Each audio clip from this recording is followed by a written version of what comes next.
Yesu nashimwe bene data, ndabashuhuje.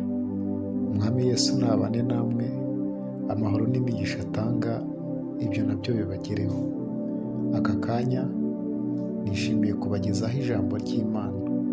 Ijambo ry'Imana tugiye kuganira rifite intego ivuga ngo naho iz'ikuzimu cyangwa amarembo y'ikuzimu yazikuka, ntabwo azabasha kurinyeganyeza.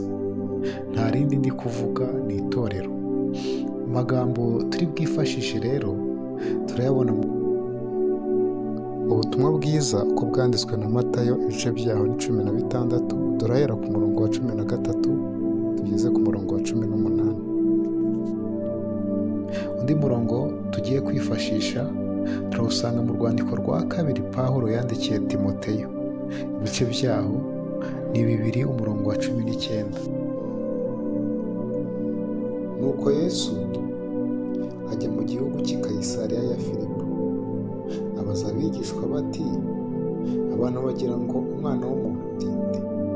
Baramusubiza bati, bamwe bagira ngo uri Yohana Umubatiza, abandi ngo uri Eliya, abandi ngo uri Yeremiya, cyangwa ngo umwe mu bahanuzi. Arababaza ati, ariko mwebwe ubwanyu mugira ngo ndi nde? Simoni Petero aramusubiza ati, uri Kristo, umwana w'Imana ihoraho. Yesu aramusubiza ati, urahirwa Simoni wa Yona, kuko umubiri n'amaraso atari byo byabiguhishuriye, ahubwo ni Data wo mu ijuru. Nanjye ndakubwira nti, uri Petero, kandi nzubaka itorero ryanjye kuri urwo rutare, kandi amarembo y'ikuzimu ntazarishobora. Mu rwandiko rwa kabiri intumwa Pawulo yandikiye Timoteyo, ibice byaho 2 umurongo wa 19, haravuga ngo, nyamara urufatiro rukomeye rw'Imana ruracyahagaze, rwanditsweho iki kimenyetso ngo Uwiteka azabe, kandi umuntu wese uvuga izina ry'Uwiteka ave mu bidatunganye. Nk'uko tumaze kubibona, Yesu Kristo yari ari kumwe n'intumwa ze, bari ahantu hitwa i Kayisariya ya Filipo. Bashora ikiganiro, baganira nk'ibisanzwe.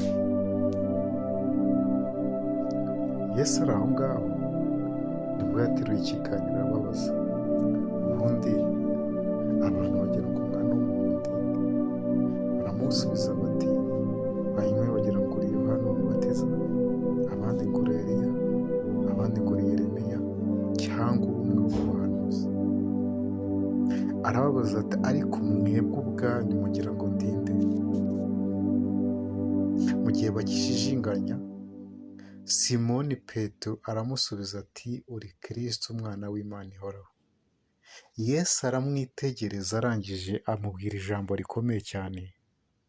Aramubwira ati, urahirwa Simoni wa Yona, kuko umubiri n'amaraso atari byo byabiguhishuriye, ahubwo ni Data wo mu ijuru. Arashimangira avuga ngo, nanjye ndakubwira nti, uri Petero, kandi nzubaka itorero ryanjye kuri urwo rutare, kandi amarembo y'ikuzimu ntabwo azarishobora. Arongera arashimangira nk'uko intego y'ijambo ry'Imana tugiye kuganira ivuga, aravuga ngo, kandi naho amarembo y'ikuzimu yazamuka cyangwa amarembo y'ikuzimu ntabwo azashobora kurirwanya. Niryo jambo tugiye kuganira rivuga ngo amarembo y'ikuzimu ntabwo azashobora kurirwanya. Ese kuki Yesu Kristo yakoresheje urutare, agakoresha amarembo y'ikuzimu, agakoresha n'izina Petero? Mbere y'uko dukomeza ibindi, reka turebe ibyo ngibyo. Aha hantu bari bari hitwa i Kayisariya ya Filipo, hari muri Isiraheli, hafi y'umusozi wa Herumoni, ahaturukaga isoko y'umugezi witwa Yorodani. Ahangaha mbere y'uko hitwa i Kayisariya ya Filipo, mbere hitwaga Paneyasi. Pane yari ikigirwamana. Paneyasi rero bahitiriye icyo kigirwamana cyahasengerwaga. Iki kigirwamana cyasengwaga n'Abaroma, cyangwa yari imana y'Abagiriki. Bakundaga gusenga, bayitambira ibitambo bitandukanye. Aha hantu kandi Yesu Kristo nubwo yavuze urutare akavuga ibi byose, bari begereye urutare, n'ubundi hari urutare runini cyane kandi haturukagamo isoko. Iki kigirwamana cyitwa Pane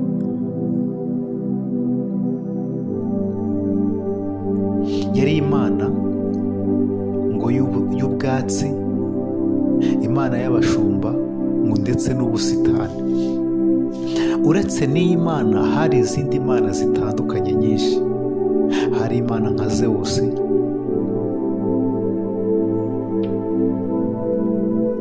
imana Zewusi ngo yari umwami w'imana. Nemisi ngo ni imana y'ubutabera n'igihano. Hari indi mana yitwaga ngo Dancing God cyangwa Pan's Companions.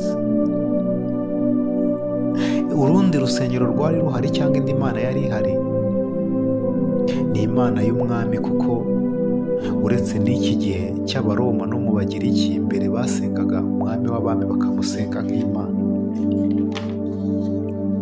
Aha hantu hafi y'aho bari ngo hari ubuvumo bunini bufukuwe muri urwo rutare. Ubwo buvumo bunini babwitaga ngo ni amarembo y'ikuzimu. Muri ubu buvumo haturukagamo amazi. Iyo batambiraga cya kigirwamana Pane, bajugunyaga ngo mw'amatungo cyangwa bakajugunyamo abantu. Iyo hazaga amazi hadasohotse abantu, cyabaga ari ikimenyetso cy'uko imana yabo Pane yashimye igitambo. Yesu rero kuvuga ibyo byose abaza abigishwa be, hanyuma bamara kubinanira Petero agahishurira akamubwira ngo uri Petero. Petero ni izina risobanura ngo ni Petros cyangwa Kefu mu cyarameya. Petros ni mu Kigiriki, Kefa ni mu cyarameya. Mu Kinyarwanda tugenekereje bisobanura ibuye cyangwa urutare. Kandi Yesu Kristo arongera amubwira ngo ku urutare yaberekaga ni urwo rutare ruri aho hafi aho ngaho. Arababwira ngo kandi Petero agereranywaga n'ibuye, ariko hafi aho ngaho hari urundi rutare. Aramubwira ngo kandi amarembo y'ikuzimu, ariko yababwiraga ngo amarembo y'ikuzimu, niko Yesu yavuze. Arababwira ngo amarembo y'ikuzimu ntabwo azabasha kunyeganyeza itorero ryanjye.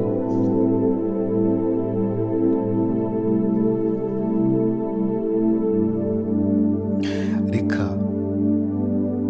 turebe neza icyo aya magambo yarashatse kuvuga, n'impamvu Yesu Kristo yababajije kiriya kibazo akababwira ariya magambo, tutibagiwe intego yacu ivuga ngo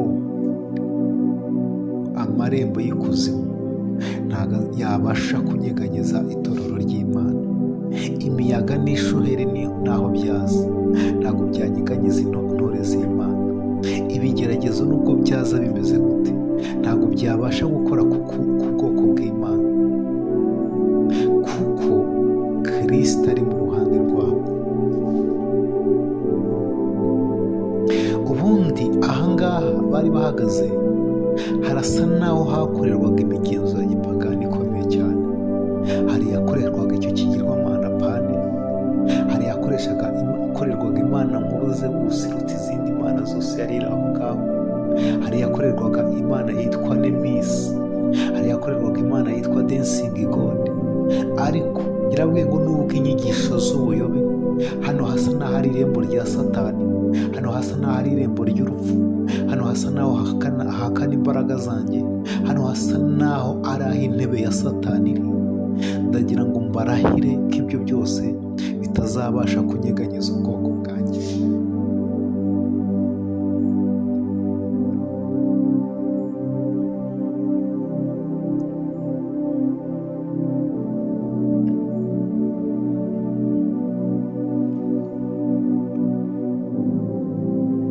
Yesu rero yitegerezaga intumwa akazibona ko wenda cyangwa natwe ntitwayabwiraga muri iki gihe cya none, yatekerezaga ko hari igihe azaba adahari, intumwa zigahura n'akarengane, cyangwa yari ashatse kubabwira ko nyuma gato, kandi byarabaye, hari igihe azabavamo bagatekereza yuko bakiriweho iteka, kandi nibyo koko. Intumwa ze amaze gupfa zaratatanye zikwira imishwaro, ariko yarababwiye ngo nubwo iz'ikuzimu zazazikunga, iri toro ryanjye rirakomeye, itoro ryanjye ryubatse ku rutare.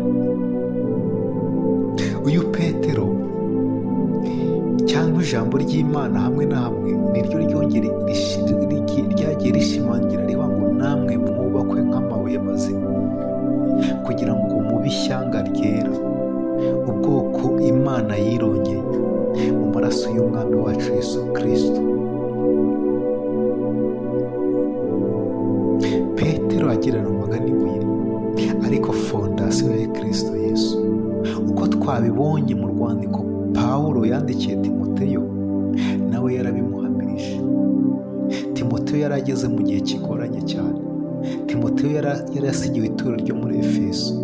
Timoteyo yari yarahuye na ba Homenayo na ba Fureto bazanye inyigisho z'ubuyobe zaturukaga kuri Satani.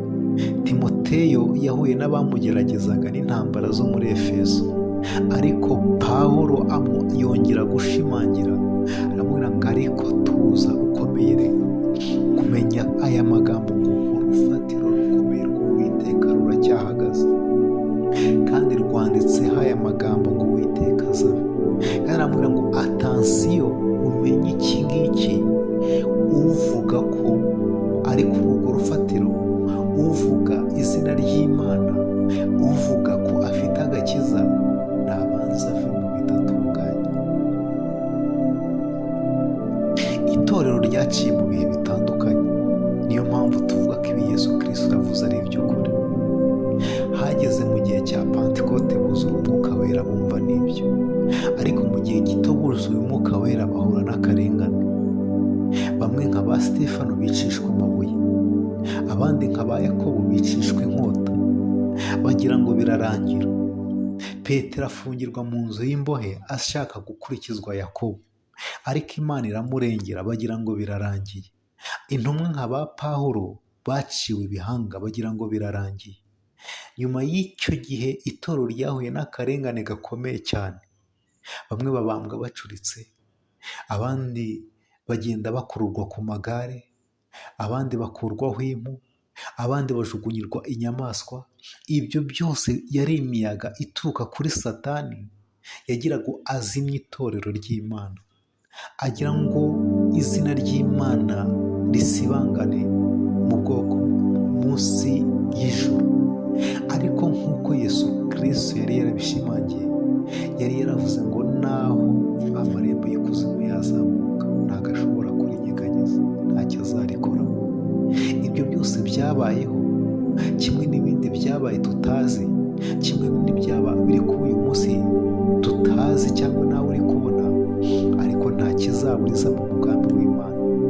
Itorero ry'Imana rizahoraho, ubwoko bw'Imana buzaba buhari. Kristo azarinda agaruka gutwara itorero rye, hari abakimwubaha. Ndagira ngo nkubwire rero mwene data, hari igihe ubona uca mu ntambara, ukabona uri guca mu bigeragezo, ukabona ibiteye ubwoba, n'iz'ikuzimu zazamutse, cyangwa ni amarembo y'ikuzimu yakingutse, cyangwa ni ibitero bituruka kuri Satani, cyangwa n'imbaraga z'umwijima zikwatatse. Ariko reka nkubwire, uwaduhaye isezerano ni umwami wo kwizerwa, ni umwami utajya wivuguruza, ni umwami uhorana natwe kandi yaratsinze. Yivuze hejuru abatware n'abafite ubushobozi bose, arabanesha bakubita hasi. Kandi yivugiye ku musaraba ubwiwe, aravuga ngo birarangiye.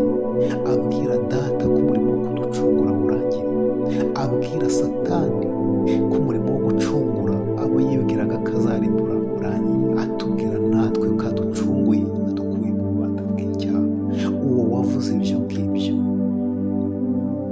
niwe uduhumuriza uyu munsi wa none ngo nimuhumure iryo torero, cyangwa niba mubarizwa muri iryo torero,